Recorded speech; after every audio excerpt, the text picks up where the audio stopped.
ভাই, গার্লস স্কুলটা কোন দিকে? হঠাৎ এই ছুটির দিনে গার্লস স্কুলের দিকে যাইতেছেন যে? ভোট দিতে যাব ভাই, আপনারা যাবেন না? যেই প্রার্থীর ভোট দিতে চান তারই দিন, কিন্তু না দেখে ভুলভাল সিল পড়লে এটা ঝামেলা। জি ভাই, প্রতিবন্ধী ব্যক্তিদের জন্য বিশেষ কিছু সুবিধা রয়েছে। ভোট কেন্দ্রগুলোকে আরো বেশি প্রতিবন্ধী বান্ধব করেছে নির্বাচন কমিশন। চাইলে ভোট দিতে সহায়তার জন্য সঙ্গে কাউকে নিয়েও যাওয়া সম্ভব। বাহ, ভাই তো ভালোই দেশের খবর রাখেন দেখতেছি।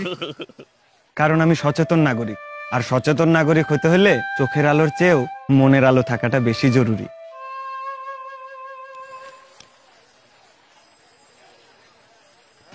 ভাইজান, আপনি একা সচেতন হলেই হবে? চলেন আমরা সবাই একসাথে ভোট দিতে যাই। চলেন চলেন। প্রতিবন্ধী ভোটারদের সহজে ভোটদান নিশ্চিত করতে নির্বাচন কমিশন অঙ্গীকারবদ্ধ। আসুন আমরা নিজেরা ভোট দিই এবং অন্যকেও ভোট দিতে উৎসাহিত করি।